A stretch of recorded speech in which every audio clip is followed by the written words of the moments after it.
એવું પણ માનવામાં આવે છે. આ રસપ્રદ છે, પણ એક વાત ખાસ ધ્યાનમાં આવી. સ્ત્રોતમાં લખ્યું છે કે તસવીર ભલે ગમે ત્યાં મૂકો, પણ હનુમાનજીનું મુખ એ કઈ દિશામાં હોવું જોઈએ? હા, એ બહુ મહત્વનું છે.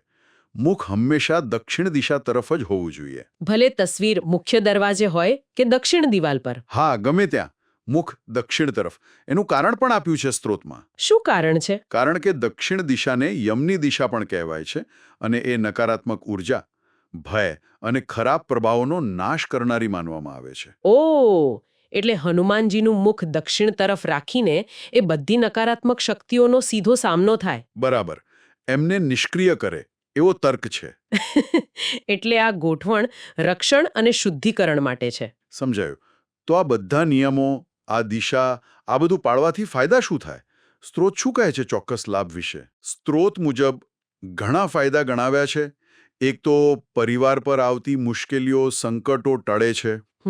બીજું, વ્યક્તિને જીવનમાં જે ડર હોય, નિષ્ફળતાનો ભય હોય, એનાથી રક્ષણ મળે છે. હા. ઘરમાંથી નકારાત્મક ઉર્જા નીકળી જાય છે અને સકારાત્મક ઉર્જા, પોઝિટિવિટી વધે છે. અને એનાથી પછી એના પરિણામે ધન સંપત્તિમાં વૃદ્ધિ થાય, ઘરમાં લક્ષ્મીજીનો વાસ થાય અને સુખ શાંતિ સ્થપાય.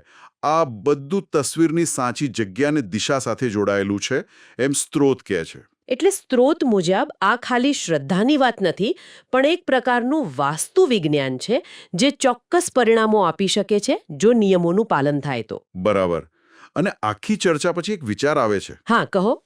આપણે જોયું કે સ્ત્રોત કેવી રીતે પંચમુખી હનુમાનજીના મુખની દક્ષિણ દિશાને નકારાત્મક ઉર્જાના નાશ માટે મહત્વની ગણે છે. હા. આના પરથી એક મોટો સવાલ મનમાં આવે છે કે આપણા ઘરમાં, આપણી રહેવાની જગ્યામાં આ દિશાઓ અને પ્રતીકોની ગોઠવણ આપણા મન પર, આપણી ઉર્જા પર ખરેખર કેવી અસર કરતી હશે? સાચી વાત છે. ભલે આપણે કોઈ ચોક્કસ પ્રતીકમાં માનીએ કે ન માનીએ, પણ આ જે દિશાની ઉર્જાનો ખ્યાલ છે, એના પર ખરેખર વધુ વિચારવા જેવું છે. એની શું અસરો હોઈ શકે?